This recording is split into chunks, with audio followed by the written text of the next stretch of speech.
பாகிஸ்தானுக்கும் வெஸ்ட் இண்டீஸ்க்கும் இடையேயான முதல் டெஸ்ட் ரொம்ப பரபரப்பான கட்டத்தை எட்டி இருக்குது. யார் வெற்றி பெறுவா அப்படிங்கிறத உறுதியா சொல்ல முடியாத நிலை. மதில் மேல் பூனை அப்படிங்கிற மாதிரி இருக்கு வெற்றி வாய்ப்பு.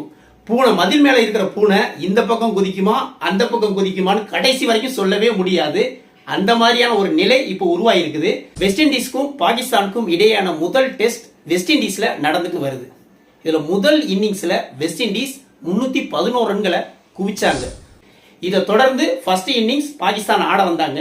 பாகிஸ்தானும் ஒரு கட்டத்தில் 197 ரன்னுக்கு 2 விக்கெட்டுகளை மட்டும்தான் இழந்திருந்தாங்க. ஒரு 100 ரன் 150 ரன் லீட் எடுக்கக்கூடிய வாய்ப்பு பாகிஸ்தானுக்கு இருந்தது. ஆனா பாபர் அசாம் 23 ரன்கள்ல அவுட் ஆனதும் அடுத்தடுத்து விக்கெட்டுகள் சரிஞ்சு 282 ரன்களுக்கு ஆல் அவுட் ஆயிட்டாங்க. கிட்டத்தட்ட 29 ரன்கள் பின்னிலை பாகிஸ்தான் பெற்றுட்டாங்க.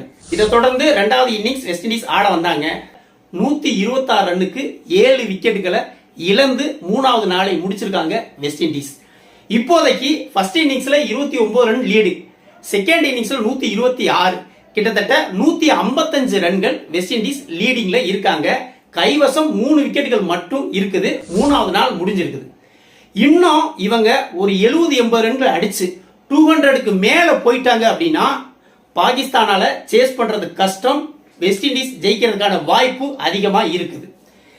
7 விக்கெட்டுகளை இழந்த நிலையில அடுத்து ஒரு 20-30 ரன்கள்ல 3 விக்கெட்டுகளை இழந்துட்டாங்க அப்படின்னா பாகிஸ்தானுக்கு ஒரு 160 பிளஸ் 170 பிளஸ் தான் டார்கெட்டா இருக்கும்.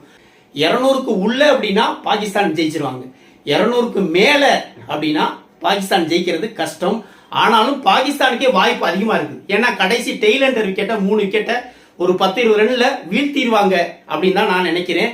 பாகிஸ்தானுக்கான வாய்ப்பே ஜெயிக்கிறதுக்கு அதிகமா இருக்குது.